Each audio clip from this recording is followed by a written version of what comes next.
Primera de Pedro, capítulo 3, versículo 21. Cuando encuentra me dice amén. ¿Ya está o no? ¿Amén o no amén? Dice la palabra de Dios: el agua del diluvio simboliza el bautismo que ahora los salva a ustedes. No por quitarles la suciedad del cuerpo, sino porque responde a Dios con una conciencia limpia y es eficaz por la resurrección de Jesucristo. Mire, aquellos que conocen un poquito el contexto de la palabra de Dios se van a dar cuenta que dice que Dios estaba sumamente enojado con la humanidad porque la humanidad había perdido el rumbo, la orientación y había aumentado catastróficamente el pecado y la maldad. Y el Señor dice que mira desde los cielos y busca gente justa. Y dice que no la haya excepto a Noé. Por eso acá cuando Pedro está explicando y hablando de que el bautismo simboliza el diluvio prácticamente sobre cada uno de nosotros, él lo que está diciendo es que en ese tiempo no había bautismo. ¿Se entiende? Porque si hubiera habido bautismo, Dios podría haber hecho otra obra, muchos se hubieran arrepentido de su maldad, hubieran pasado por las aguas y hubieran tenido la oportunidad de tener una nueva vida. Ahora, vemos que en ese tiempo la maldad había aumentado y había aumentado el pecado. Entonces Dios, ¿qué hizo? Dios dijo que iba a destruir el mundo, pero le encontró a Noé. Y Noé fue la puerta de salvación para muchos. ¿Por qué digo para muchos? Porque hasta hoy en día se sigue predicando la palabra de Dios por una persona que creía y que apoyaba a Dios. Y ese era Noé. Y él lo que logró también fue salvar a su familia y a sus nueras. Ahora, ¿por qué dice que el agua del diluvio simboliza el bautismo de ustedes en este tiempo? Porque en ese tiempo, a través del diluvio, Dios santificó la tierra nuevamente y al ser humano le dio la oportunidad de poder tener una vida conforme a la imagen y semejanza de Dios y conforme a la voluntad de Dios. Entonces, qué importante es entender que en este tiempo Dios está buscando lo mismo. Dios no va a volver a destruir el mundo hasta la venida de su Hijo. Tampoco va a haber nunca más un diluvio, porque es bíblico que dice que la tierra nunca más va a ser destruida por agua. Mucha gente dice que los tsunamis, las lluvias continuas, las inundaciones son señales de que la tierra va a ser destruida. Sí, pero nunca más por agua. Si hay algo que tenemos que entender es que Dios nos da la oportunidad de un cambio. Decirle al que está a tu lado, por favor, Dios quiere darte una oportunidad de cambio. Decirle, no te quedes callado. Decirle al lado, Dios quiere darte una oportunidad de cambio. Ahora, cuando Dios envió el diluvio, limpió la faz de la tierra del pecado. ¿Qué ocurre cuando alguien entra al bautismo? Cuando alguien se bautiza por inmersión, cuando alguien entiende la importancia de bautizarse, dice la palabra de Dios, que nuestra vieja vida queda sepultada. ¿Amén o no? Y al salir del agua, nueva criatura somos en Cristo Jesús.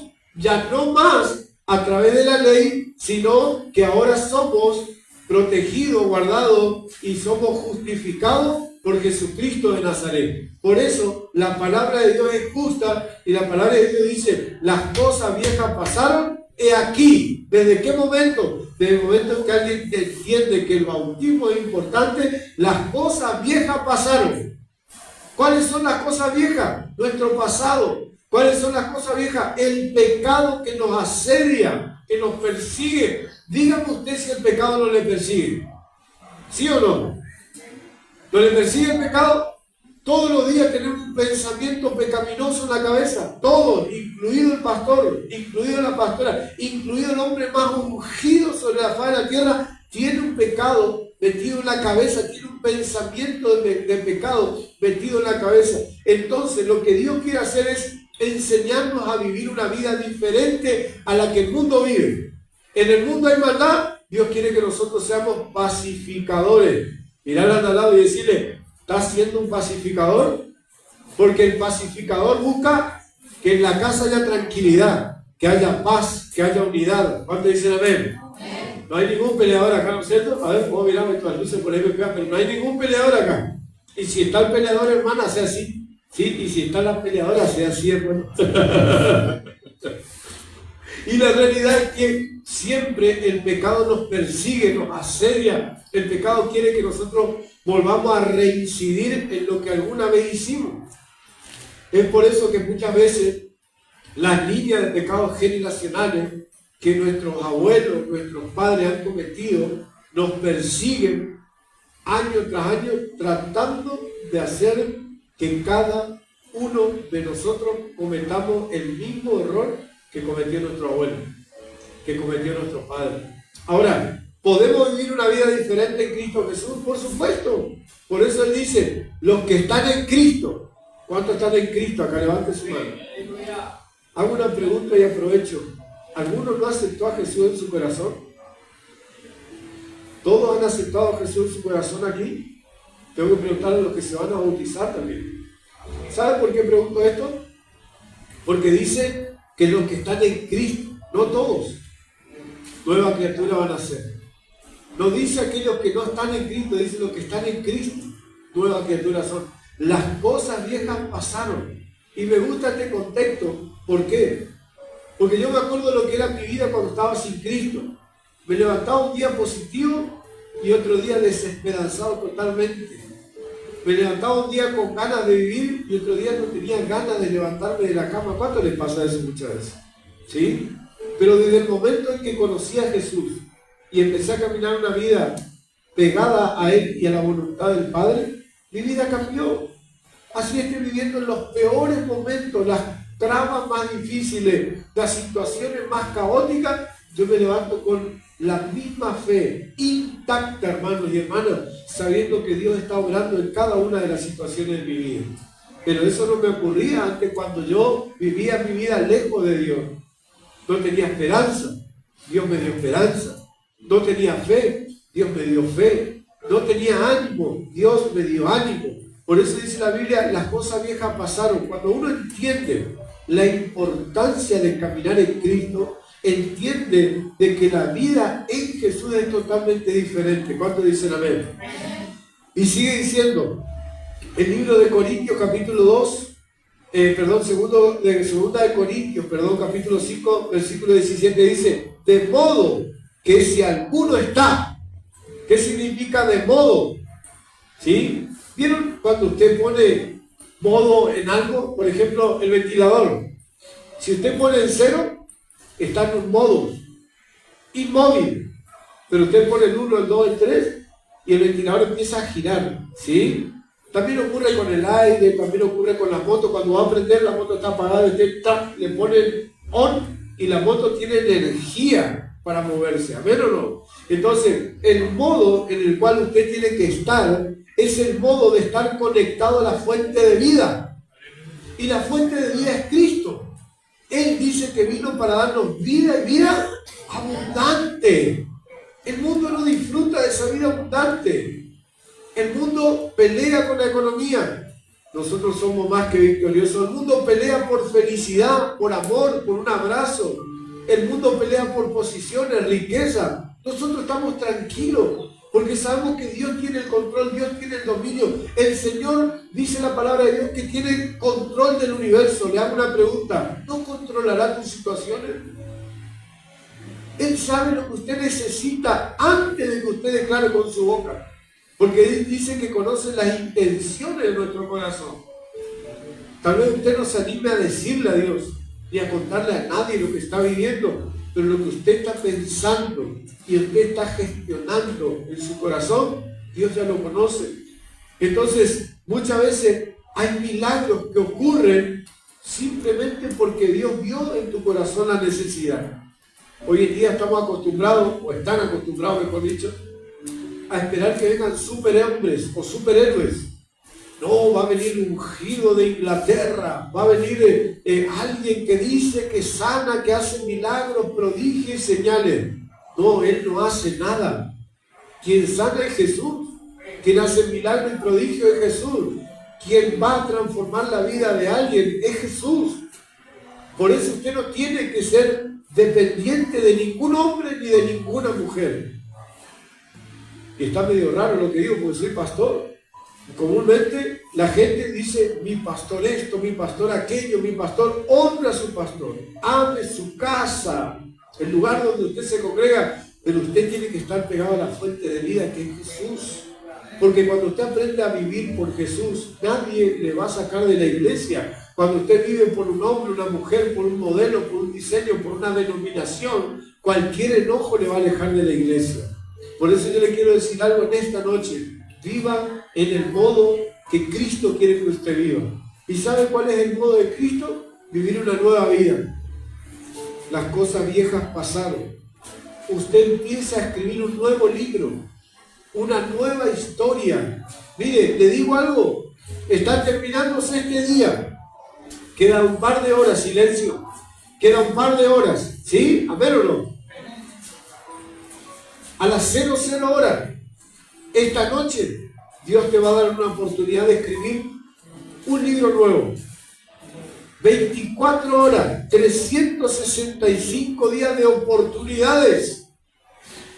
Porque algunos dicen, el que tiene dinero tiene más oportunidades. Negativo. Eso no es un pensamiento correcto.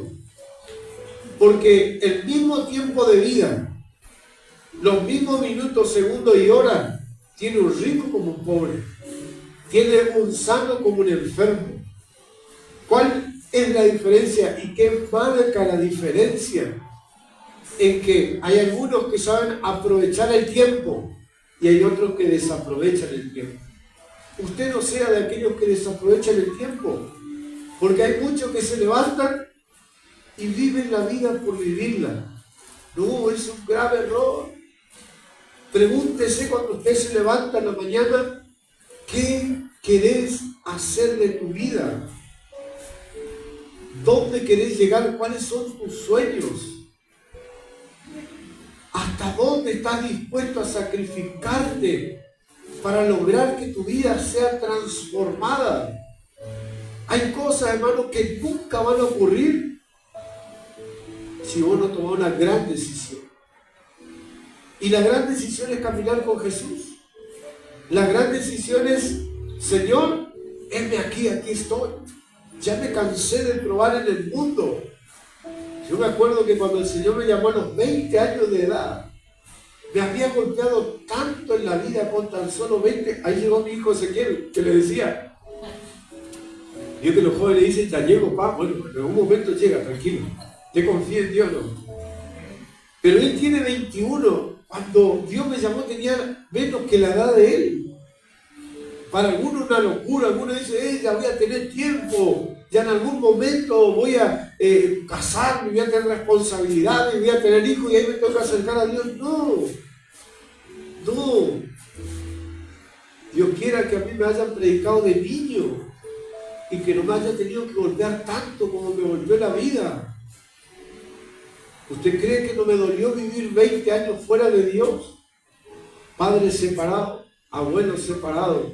Conozco lo que es el hambre, conozco lo que es no tener que comer, conozco lo que es dormir fuera de casa. A los 14 años estaba en la calle, a los 14 años era un delincuente, dormía de prestado. Si no encontraba una casa, dormía donde la noche me agarraba. ¿Usted cree que no me lastimó la vida? Y un día tuve que tomar una decisión, hermano. Me acuerdo muy bien que fui a un encuentro de 3 días, inolvidable. Aprovecho el día 8, el otro lunes, que es feriado nacional, tenemos encuentro aquí en la iglesia. Invito, venga a recibir de Dios, porque un encuentro me cambió. Yo me acuerdo bien que me fui enfermo, estaba enfermo cuando Dios me llamó, porque veo que cuando uno es orgulloso y más o menos tiene todo. Ya estaba con mi esposa, obviamente, y teníamos a mi hija Anaí, que tenía casi un año, y mi hija Macarena tenía meses. Y cuando uno es orgulloso, soberbio, uno dice, en los tiempos de Dios, ya Dios me va a tocar. Mi mamá venía y me decía, hijo, tenés que acercarte a Dios. Y yo me levantaba de la mesa y me iba de la casa. Y le dejaba con mi esposa y mis hijas. Y ella me hablaba y como 6, 7 años mi mamá me torturó, esa viejita hermosa que tengo. Hoy tiene 68 años. Y ella me torturaba predicándome y yo no le quería escuchar. Y yo sé que Dios de alguna forma nos va a llamar. Porque yo sé que, escuchen lo que le voy a decir a los papás que están preocupados por los hijos, ¿no? Ore y descanse en Dios. En su tiempo Dios le va a llamar, en su tiempo Dios le va a tocar. Y un día me enfermé. Y siempre cuento que era una persona que jugaba al fútbol, pero horas y horas y horas, no me cansaba nunca. Y ¿sabe qué? Dios me tocó donde más me dolía, el fútbol. Jugador de primera división de Estudiantes, jugué en Forever, el regional, en varios clubes estuve jugando. Jugué el sudamericano de fútbol en Novelá Misiones contra Sao Paulo, contra Corinthians, equipos de Formosa, equipos brasileños, paraguayos. Lo dejó afuera Olimpia de Paraguay porque ellos estaban mal anotados. Nosotros éramos así, teníamos una debilidad porque no comíamos, tenía 14 años, 13 años. Y ellos eran una cosa así, yo le decía al profe, eso está mal anotado. Eran muy grandes, no le pudimos ganar, nos hicieron como 8 goles. Jugué un sudamericano de fútbol en Novelá Misión, hermano, internacional. Y Dios no me tocó en mis hijas, no me tocó mi esposa, ni mi mamá, ni mis hermanos. Me tocó donde más me dolía. Yo era idólatra del fútbol. Yo miraba todos los partidos de fútbol habido y por haber. Así juega el club más feo, el club más horrible. Yo estaba delante de la tele mirando ahí con una gaseosa, con un telé. Y Dios me tocó ahí, no podía respirar. Dormía sentado, me acuerdo, apoyaba la espalda a mi esposa, se desmayaba, porque si tiene algo ella delito, que ella pone la cabeza y chao. Hasta el otro día ni le hable, porque ella duerme como un tren. Y yo estaba con la almohada acá en la espalda y en la nuca, sentado en la cama, y respiraba así, mire, respiraba apenas. Y cuando fui a ese encuentro, escuche bien, yo le estoy hablando a personas que nunca han tenido un encuentro con Dios. Porque una cosa es congregarte y venir y irte y decir, bueno, estuve en el culto. Y otra cosa es vivir con Dios, vivir con Jesús. Otra cosa es tener una comunión, otra cosa es tener un verdadero y genuino encuentro con Dios. ¿Y sabe qué pasó? Lo voy a extender rápido y termino. Un día fui a un encuentro. Y en el encuentro me senté así, miren. No sé si a usted le pasó, pero el soberbio era así, miren. Me senté así, estaban los que enseñaban y yo estaba así. Y les miraba como creyendo que ellos mentían en todo lo que decían. Al otro día había un taller que hablaba del viejo hombre. Me acuerdo bien claro. Y el pastor, que es un pastor a quien amo mucho, el pastor Cachoboy, decía, Dios quiere enterrar tu pasado, pero vos tenés que tomar una firme decisión. Y me entró tanto eso. Dicen ellos, bueno, terminó la charla y ahora agarre cada uno una silla y váyase a cualquier lado del predio, siéntese y hable con Dios. Nunca había hablado con Dios, tenía 120 estampas y virgen en mi casa. Tenía un altar en mi casa donde tenía todos los santos, porque antes, el que andaba en el colectivo, bueno, ya anduvo mucho tiempo en colectivo, ahora hace años no ando. Vos subías, los chicos te ponían las estampitas y las cositas en el cuarto. No sé, ¿alguno vivió eso? Pues yo soy muy viejo al lado de todos los jóvenes que hay acá. Y los chicos venían y ponían como San Jorge. Neta, San Jorge quiere estar en casa. Y le daba una monedita y se llevaba la estampa y pum, le ponía arriba. Y los santos que usted ni se imagina lo tenía en ese lugar. Tenía un altar, mire, sin mentirle, mi esposa está al lado del baño, ¿te acordás? Era un vidrio, tenía todos los santos pegados, todo, la estampita, la florcita, todo, y en el medio la foto de mi papá. Mi papá había muerto hace un año antes que yo venga acá a la iglesia. ¿Y qué pasó? Y yo oraba, o rezaba, o pedía. Y un día, hermano, Dios me llamó. Y me aparté y me arrodillé. Y tal cual lo que le voy a decir, hice. Le dije, Señor, yo sé que vos existís y que vos tenés el poder para cambiar lo que quieras. Yo ya probé todo. Yo solo una cosa te pido, porque para alguien que nunca estuvo enfermo, que tenía salud, vigor, que se comía el mundo, para una persona así lo peor que hay es no tener salud. Y le dije, Señor, si vos me sanás, yo te sirvo el resto de mi vida. Esa fue mi única oración. Me levanté y seguía como ganso que le están apretando el cuello. Y yo, no sé si alguno tuvo asma grave, pero no entra aire en el pecho. Me iba al hospital, me iba al sanatorio, me iba a los médicos, me decían, vos te estás volviendo loco. Tus pulmones están bien, tu cabeza está bien, tu tráquea bien. Me hacían estudios por todos lados. No me encontraban ningún tipo de enfermedad, hermanos. ¿Sabe qué Dios me estaba llamando? Hasta que Dios, en menos de una semana, cumplió su promesa. Porque Dios siempre cumple, ¿eh? Lo que no cumplimos somos nosotros. Lo que le fallamos siempre somos nosotros. Él permanece fiel siempre por más que nosotros le fallemos.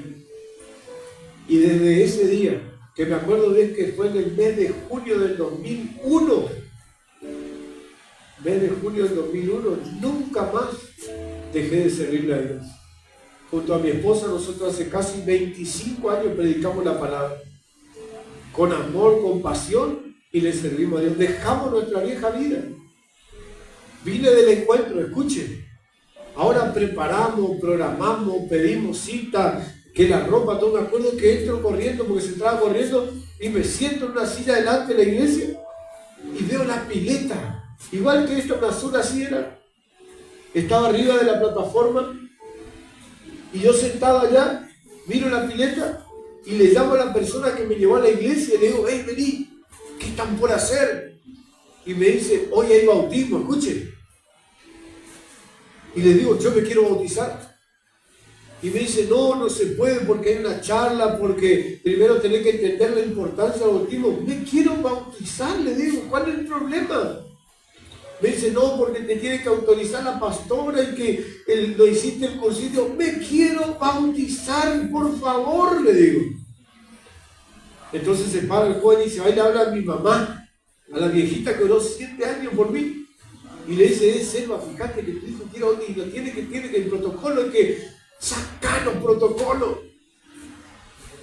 Y agarra y se va, y mi mamá le dice, mi hijo se quiere bautizar, hoy se va a bautizar. Y no se va, yo voy a hablar con la pastora. Y se va mi mamá y le encara a la pastora y le dice, pastora, mi hijo se quiere bautizar. Lloré 7 años por el pastor, usted conoce mi oración, usted conoce el nombre, conoce su historia, autorice que se bautice. Y la pastora le da el ok. Y ese día me pongo el short, me pongo una remera en pata, corro ahí entre todo y me siento. ¿Sí? ¿Vio cuando se colan en la fila? ¿Alguno se coló alguna vez en la fila del banco o algo? Bueno, acá nadie se cola, ¿bueno? Bueno, me senté en la segunda silla. Había una sillita vacía y me dice, no, tenés que irte atrás porque vos recién venís. No, yo me quedo acá, fui el segundo bautizado, hermano. ¿Por qué le cuento esto? No es porque quiero contar mi vida, sí testifica del poder de Dios, porque nosotros tenemos que hablar de lo que Dios hizo en nosotros. Pero ese día entendí que mi vida nunca más iba a volver a ser la misma. Ese día lloré cuando me bauticé. Y algo ocurrió en mi vida, algo ocurrió dentro mío. Por eso el bautismo no es algo más. La palabra de Dios dice que se bauticen en el nombre del Padre, el Hijo y el Espíritu Santo para vida eterna. O sea, el bautismo simboliza morir a nuestra vida natural y empezar a vivir una vida espiritual. ¿Cuántos dicen amén? ¿Cuántos bautizados hay acá? Ahora sí, vengan. Porque a todos les gusta, ahora viene el chachá de papá. Levanten la mano, por favor, no haga así, porque los políticos nomás votan así porque son corruptos. Levanten la mano. Bueno, le hago una pregunta. ¿Estás viviendo una vida espiritual? Porque el que es espiritual no usa la boca para cosas malas. Decirle al lado, vos te están hablando. El que es espiritual busca la santidad. ¿Cuánto dicen amén? Rápido. Cierro con esto. Gálatas capítulo 5, versículo 16 al 23 dice: digo pues, andad en el espíritu y no satisfagáis los deseos de la carne, porque el deseo de la carne es contra el espíritu y el espíritu contra la carne, y estos se anteponen entre sí para que no hagáis lo que querráis. Pero si sois guiados por el espíritu, ¿cuántos guiados por el espíritu hay acá? Escuchen, decirle a que está a tu lado, tenés que hacer esto. Si sois guiados por el espíritu, no estáis bajo la ley, y manifiestas son las obras de la carne, ¿sí? Que dice adulterio, fornicación, inmundicia, lascivia, idolatría, hechicería, enemistad, pleito, celo, ira, contienda, disensión, herejía, envidia, homicidio, borrachera, orgía y cosas semejantes a estas, acerca de las cuales os amonesto, como ya os he dicho antes, que los que practican tales cosas no heredarán el reino. ¿Ves lo que hace el pecado? ¿Qué hace el pecado? Nos hace ir a una eternidad sin Dios. ¿Qué nos hace santificarnos y comenzar a vivir una vida diferente? Una vida eterna. Y termino diciendo, dice Gálatas 5:22, más los frutos del Espíritu son, decir al lado, guiados por el Espíritu, no por la carne. ¿Sabe cómo se da cuenta uno cuando está guiado por la carne? La mayoría de las veces porque la boca de la persona, en vez de bendecir, maldice. En vez de buscar propósito, busca discordia. El ser humano tiene algo que es grave. Se condena con la lengua. ¿Cuántos dicen amén? Dice la palabra en el libro de Santiago que la lengua es el miembro más pequeño del cuerpo, pero el más poderoso. Poderoso para edificar como para destruir, para dar vida como para matar. Por eso, hermanos y hermanas, tengan mucho cuidado en la forma que usa su boca. Porque si usted es nueva criatura, su boca tiene que ser solo para edificar y para destilar amor, contención, protección y ternura. Porque donde está el Espíritu de Dios jamás puede haber malas palabras. Donde está el Espíritu de Dios jamás puede haber palabras maldicientes, palabras hirientes. El Espíritu Santo no obra así. ¿Cuántos dicen amén? Ahora dice, más los frutos del Espíritu son, y acá le dejo para que usted se dé cuenta cómo tiene que vivir. Amor. ¿Cuántos tienen amor acá? Pero ¿sabe cuál es el amor que Dios quiere para nosotros? El verdadero. No el que el mundo te da, que según la situación y las circunstancias amamos. Si vos me amás, yo te amo. Dios dice, ama a tu prójimo como a ti mismo. Pregunto, ¿cuántos se aman acá? ¿Estás seguro que se aman? ¿Cómo trata a su familia? ¿Cómo trata a sus seres queridos? Porque alguien que se ama, cuida a los que están alrededor. Protege a sus hijos, protege a su cónyuge, protege a su padre, protege a su madre. Por eso, hermano, hay que entender cuán importante es dejar de vivir como el mundo vive y empezar a vivir como a Dios le agrada.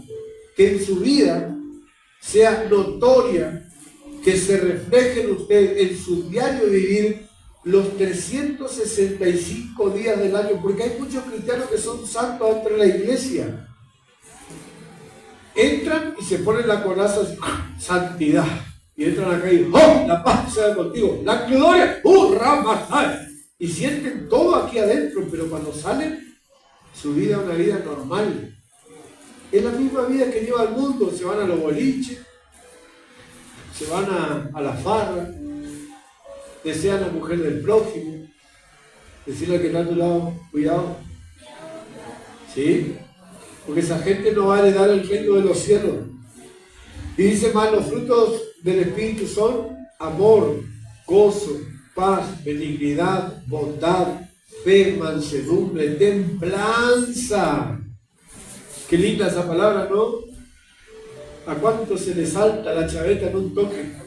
Que están todos espirituales en la casa, pero se equivocó en algo el hijo y ya, ¡ah, desgraciado de miércoles! Y empezó, ¡ah! Y se le fue el espíritu por la ventana. Muchos se ríen, ¿no?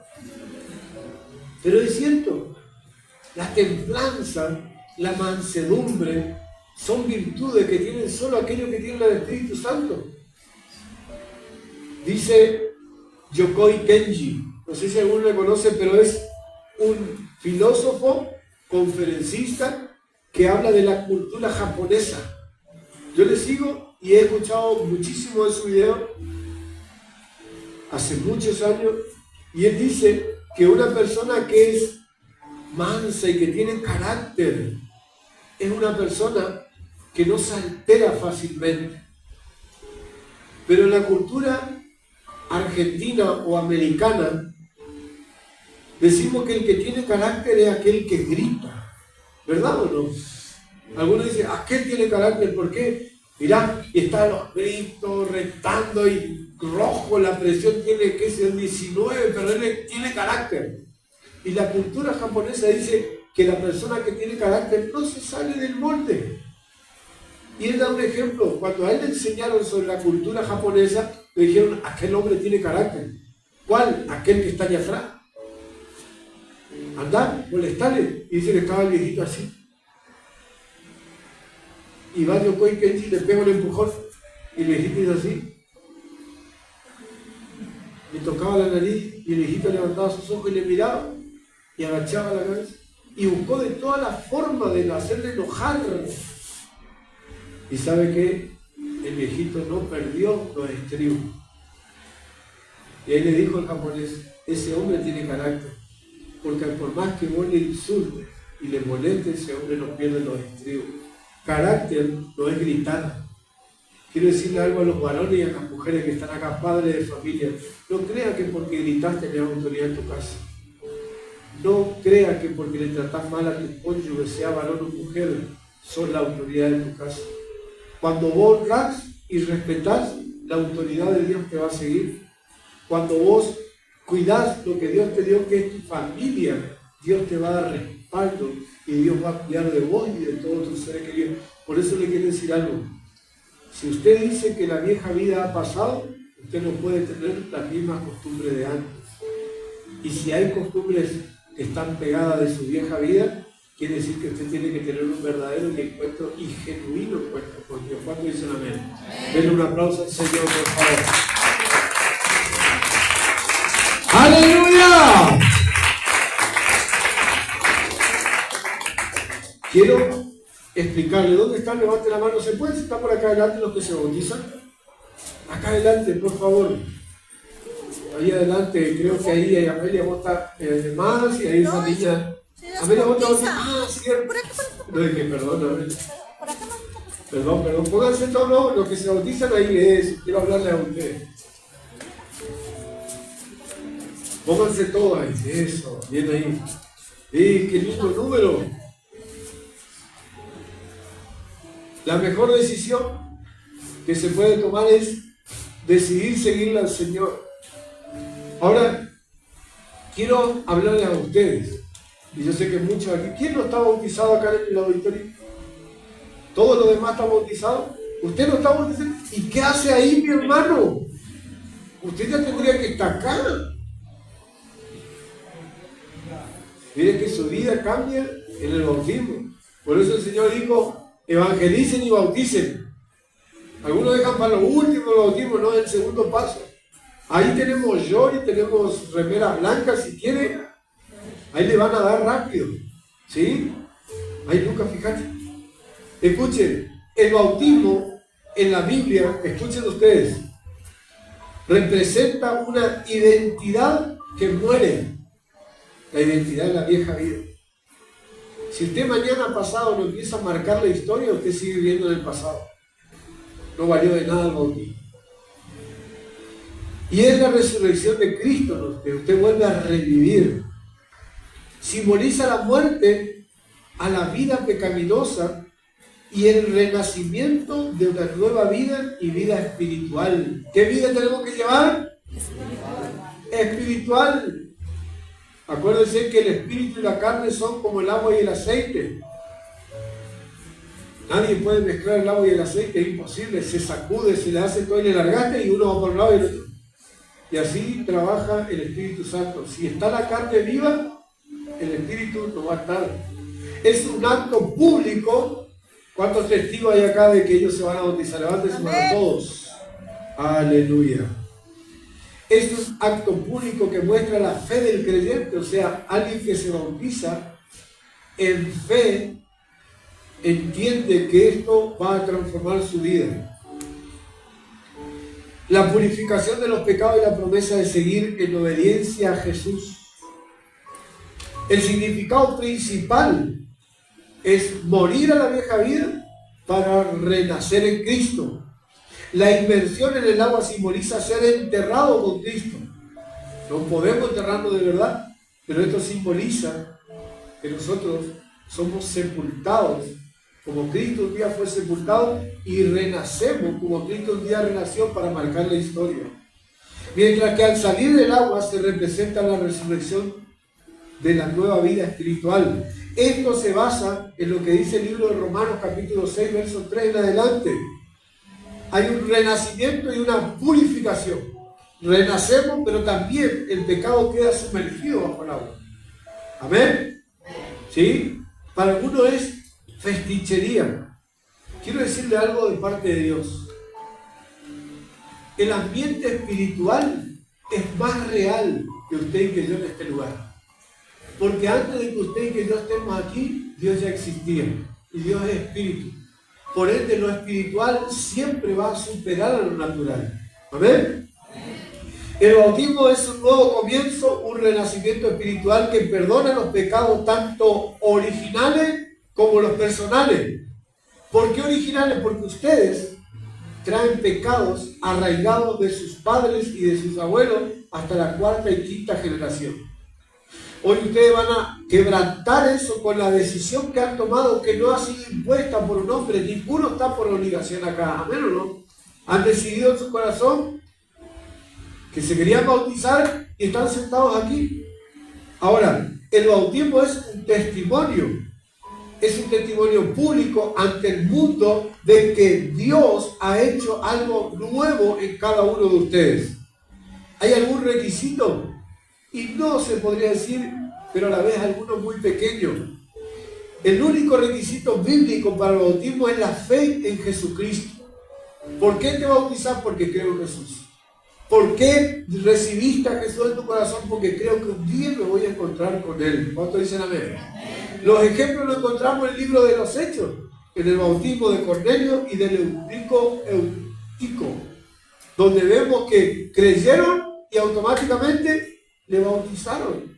No dice que hay que hacer toda una tipología, todo un acto religioso, hay que hacer un curso bíblico para bautizarte. Dice la palabra que el eunuco creyó en la carroza y le pidió que le bautice. Dice que buscaron un río y le bautizó solamente a él.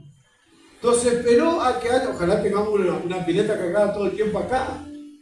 Porque si hay uno que se quiere bautizar, le bautizamos, dice la palabra, que hay fiesta en los cielos. O sea, lo que les quiero decir es que el requisito más importante es creer de que Cristo, ¿sí? Jesús es su Señor y Salvador. Amén. Termino. No es un medio de salvación, sino una señal externa de que la obra de Dios está siendo renovada en nosotros.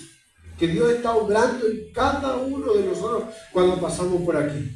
Como yo le decía y le conté el testimonio, que nunca cuento los testimonios personales ni tampoco de cómo me convertí, pero venía el caso de decirle que yo cuando entré con una fe tan grande de que Dios iba a hacer algo en mi corazón, que cuando salí yo lloraba de la alegría que tenía en mi corazón de haberme entregado, de haber hecho ese encuentro y de haberme bautizado en un lapso en un tiempo tan cortito, hermano.